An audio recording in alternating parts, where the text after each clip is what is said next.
I'm using 2 free transfers, but one of them isn't even on a double game week player, and I'll tell you why. I'm going after Bournemouth and Brentford. Welcome to the Gianni Battici YouTube show. Hope you guys are well and you're looking forward to that double game week 24. In today's show, we will discuss triple captaincy and we'll discuss, of course, the assistant manager chip. But more importantly, in this show, we're going to be talking about my team, my decisions, and the transfers that I am bringing in this week. I've got 2 free transfers. I don't want to be passive. I'm playing aggressive FPL as I chase rank.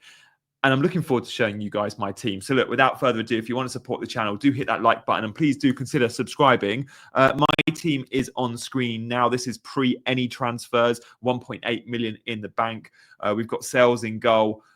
We've got already here 3 Liverpool and we have Mykolenko. So we've got 4 doublers.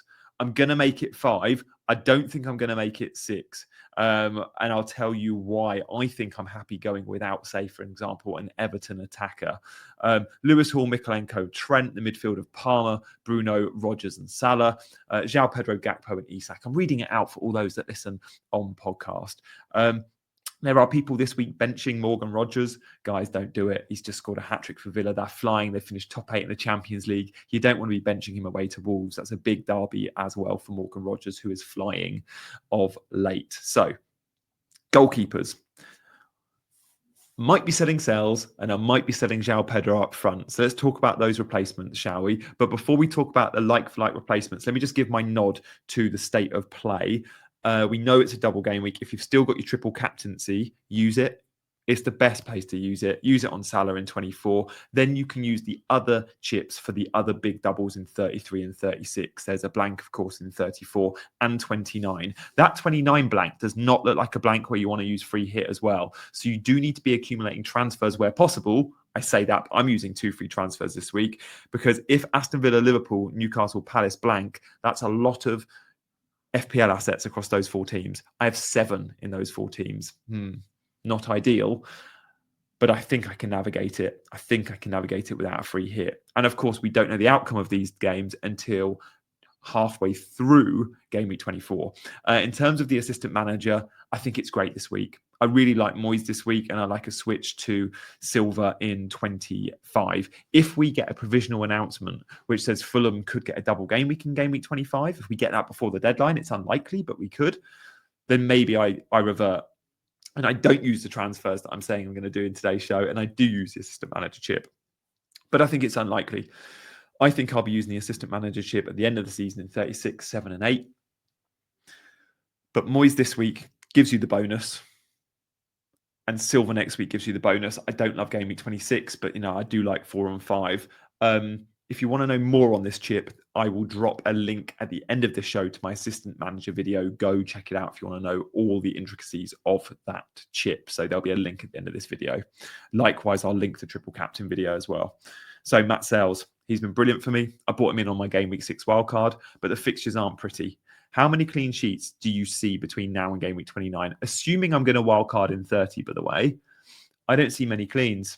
Sure, he can get save points, but that run of Fulham away, Newcastle away, Arsenal at home and Man City at home, that is tough for Forest. And I know they've been amazing in defence this season, and I know they've kept teams at bay, but I feel like they might be on a little bit of a downward trajectory. We saw them have an off day against Bournemouth, and I don't want to judge them off one game. But I do wonder if I could go to, say, a Jordan Pickford who has an extra fixture on Sels and better fixtures than Sels. I feel like it's a switch that will make me more than 4 points between now and game week 29. I'm not using a 4-point hit, but I am viewing transfers as 4-point hits, knowing eventually I'll be taking a 4-point hit. And if I'd rolled, I wouldn't need to. So is Pickford to Sels worth -4 over 7 games? I think it probably is. And I really do like Pickford. I prefer Raya Allison, but they don't have the double and they are more expensive. So this week, I think I prefer Pickford. So that's what I'm thinking in terms of my decision this week. So one transfer is very likely to be Jordan Pickford in. Now, if it is, what does that look like in terms of my team? Well, Pickford coming in leaves me then 0.6 in the bank. Pickford's gone up to 5.1 million. I'm also thinking of maybe putting João Wissa in this team. So Pickford and Wissa in leaves me 0.6 and no free transfers. It feels risky because they're luxury transfers. Like if I just make the Pickford move, I've got João Pedro still in the team here. It leaves me with one free transfer, 1.5 million in the bank. So I've got a big decision to make over, is it worth using the second transfer on João Pedro to Wissa? Now, both Sels, Pickford and João Pedro Wissa, they all play in game week 29. There is an argument to say I should be prioritising my game week 29 transfers, knowing I need to get a team of 10 or 11 players out with free transfers. And I'm selling players with a fixture in 29 for another player with a fixture in 29. I should, in theory, be selling players without a fixture in 29 and bringing those in with a fixture in 29. The problem is the teams with fixtures in 29 are, or that were likely to blank in 29, are good players from good teams. I don't really want to be selling the teams in bold here. I don't really want to be selling my Aston Villa player in Morgan Rogers. I certainly am not going to be selling triple Liverpool anytime soon.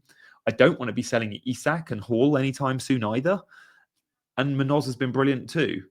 So I look at my 7 players from those 4 teams, and I'm not willing to use transfers selling them, even through tough fixtures. People are talking about maybe selling Isak in a couple of weeks. I don't think I can do that. He's flying. I don't care about tough fixtures. He can score against Man City. Of course he can. So it's a really interesting take on how we prep for 29. I think what I'll end up doing is just rolling as many transfers as I can, and then maybe having 3 or 4 or 5 moves in game week 29 to make mass changes and sell some of those players. But let's go back to João Pedro versus Wissa, because this is from the Scout app. And since game week 12, João Pedro has been back in the team, right? Starting. So they've each had 12 starts. In 12 starts each, Wissa has an XG of almost 6. João Pedro has an XG of almost 2. Wissa is getting 3 times the amount of expected goals than João Pedro. Now, Wissa in red, you can see, has better numbers for the goal stuff, the shot stuff, goal attempts, goals, shots in the box.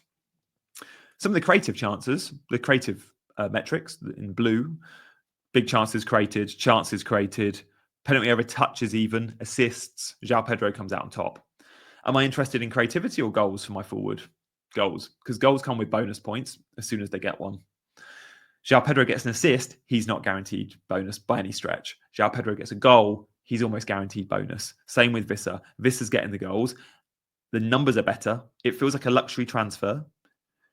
He is about 0.56 more expensive, Wissa, but the fixtures are there to attack. And I don't want to be passive going, oh, it's just keeping 129 player for another. No, who gets more points between now and game week 29? I think Wissa could get way more than 4 points on João Pedro. Again, this isn't for a hit, but I'm viewing it as a 4-point hit. Look at the fixtures. João Pedro. He plays Forest away this week. Tough place to go. Then it's Chelsea. Sure, he has a really nice fixture versus Southampton. Bournemouth, Fulham, Man City aren't easy either. It's a tough run for Brighton. And Brighton aren't scoring many goals. That's the concern here. João Pedro is brilliant. He's a 90-minute man. He's the best player in the team. He's on penalties. But Brighton attack is lacking something at the minute. Now, what Brighton do when they attack is they produce loads of little XG chances, lots of shots, and they're struggling to create big chances. In contrast, Brentford don't produce a ton of chances, but their ratio of big to small chances is awesome. It's up there with the best in the league. Brentford produce big chances, and those big chances fall to João Wissa and Brian Mbeumo. The fixtures are there too. Spurs play Thursday night in Europe. They're going to be tired, and it's a great fixture to be playing Spurs at home for Brentford at the G-Tech. I see goals in that one. We then have West Ham, Leicester, Everton, Villa, Bournemouth. It's a great run. It's a really good run. Like Villa and Bournemouth aren't easy in 28 and 29, but you take 24, 25, 26 and 27 and I see goals. Now, I cannot see a way easily in my team of stretching to Brian Mbeumo. Wissa is the next best thing. Can he cover Brian Mbeumo points? Probably not. And Mbeumo is clearly the best player in the team, but he can contribute to goals in this team in a good way. He has 10 goals, 3 assists this season. His numbers have actually been really, really impressive. So let's pop him in the team, shall we? This is Wissa in for João Pedro, Sels out and Pickford in. It still leaves me with a little bit of money.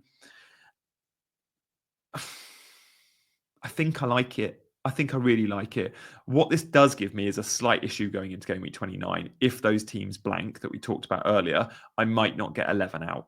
And that's okay. Now, I've spoken about Brentford. I also want to speak about Bournemouth. I want Bournemouth players in this team. And stay tuned, guys. We're going to speak a little bit about triple Liverpool in a second. How do I get Bournemouth in? Well, easy. I've got Enzo there on the bench, and I've got enough money in the bank to go Enzo out, Dango Atara in. That is a move I will probably be making next week. The entry point for them next week is really good. It's Southampton, right? Get Bournemouth for Southampton. Dango Atara could be brilliant for that fixture. So could Semenyo, so could Kluivert. So I get Bournemouth and I get Brentford, and I'm prioritising these guys over an Ndiaye at Everton just because of the double game week. And I think I'm pretty happy with that shape. It means then every week I'm benching a Rodgers or a Wissa if Dango Atara is starting games. And again, they rotate quite nicely. And Rodgers has Chelsea, Wissa has Leicester. When Rodgers has Ipswich, benching Wissa away to West Ham is not ideal, but I could do that. Guys, by the way, if you're enjoying the show, do hit that like button. And thank you so much for all the subscribes. Loads of you watched my assistant manager video, which I will link at the end of this. If you haven't seen it, go check it out, especially if you're on the edge of using it or want to know when to use it later in the season. Likewise, my triple captain video is available at the end of this show as well. I'll put a little button to click. So look, forward planning with this team. Enzo's got to go.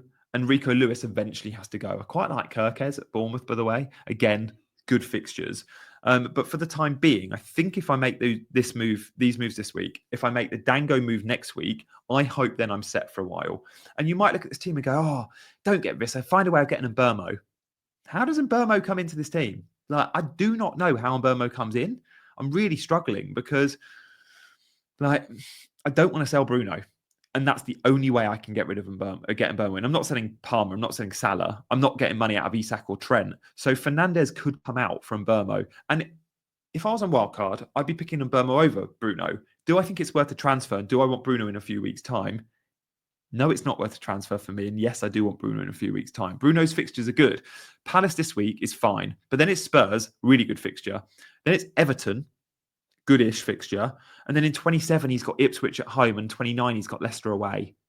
Like, for Ipswich and Leicester, you really want Bruno in your team. I owned him earlier this season. I think he played Leicester. Was it the last game before Van Nistelrooy came in at Leicester? I think it was. He got an absolute monster haul for me. I'm going to find... Yeah, there we go. He got 17 points against Leicester earlier this season. Then he went and got 2 against Ipswich. So, but I want him in. So that's where I'm at, I think, with the Mbermo stuff, because it is tough. Like, Mbermo is definitely a very strong and easy buy this week. As is, guys, Coady Gakpo. Let's speak about triple Liverpool, because I'm on triple Liverpool. If you watched any of my videos last week, there's a good chance you bought Coady Gakpo, because I pushed him hard. He was on every thumbnail. I said, don't wait for the double. Buy Gakpo for Ipswich. It came in big. And I haven't got much right this season, but that one absolutely hit. So the good news is it's not too late to buy him. Don't buy a second Liverpool defender if you can get to Gakpo. Buy a second Liverpool attacker. Now, Gakpo's first fixture of game week 24 is Bournemouth. Then it's a cup game versus Spurs, in which you expect him to start. He did play on Wednesday night against PSV. But that Sunday game on the 9th of Feb, that's a very easy rest. Plymouth Argyle, he won't even travel with the squad, I don't think. Stay at home, Coady. And then by Wednesday, the 12th of Feb, you're fresh for the Merseyside derby. I expect Gakpo to start versus Bournemouth. I think he probably starts versus Spurs. And I definitely expect him to start in the Merseyside derby. I think we're good still for 2 starts in the double game week. And that's all we care about, the double game week and Sunday the 16th when he plays Wolves. So if you want to know his minutes from the Champions League, this was the Champions League 11. We saw travelling to Eindhoven, to Holland, we didn't see Salah and Trent and Sabotza. They all stayed at home, the main men. Coady Gakpo had to travel. It's his old team, and he had to start. And he was always going to get an early sub. He got 52 minutes. That was part of the plan. And I think it's fine. He didn't play in the Champions League against Lille the week before, when all the others did. So Coady Gakpo is still relatively fresh. We do not need to worry about, I don't think, Gakpo minutes in these 2 football matches, in Bournemouth and in Everton. It is worth noting Gakpo's away record isn't brilliant. Like, Gakpo's away record hasn't been great all season, but he hasn't scored a 16-pointer all season either. He's just done that. His form is good. Liverpool are functioning so well. It's not the two best fixtures, but yeah, it's absolutely still a good pick. Yes, they're away. Yes, Bournemouth are doing well and Everton are doing well, but you should still be captaining Mo Salah or triple captaining Mo Salah if you've got the chip. You should still be going triple Liverpool. And after that, remember, it's Wolves at home. You can own these guys for a long period, not just for the double. And that's the problem with Everton. You bring in an Everton player this week who's not named O'Brien, Mikalenko, or Pickford, or a defender. You bring in one of their attacking players, a midfielder, and I don't mind Decore and Ndai.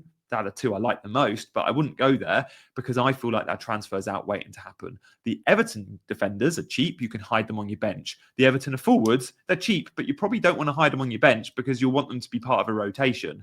You'll need them to come in and play games, and I don't think Everton score enough goals or will score enough goals. Pickford's different. Save points are there. I think he's FPL's top performing goalkeeper this season, isn't he, Jordan Pickford? Is he on a par with Sels at the top of the charts? Let's have a look. So Sels is on 99 points, Pickford on 95, Raya on 90. Pickford, the second best performing goalkeeper in the game this season. He's got the most bonus points as well. And these are some bonus point games. You keep it clean, Pickford has a very good chance of bonus because you're competing with your teammates.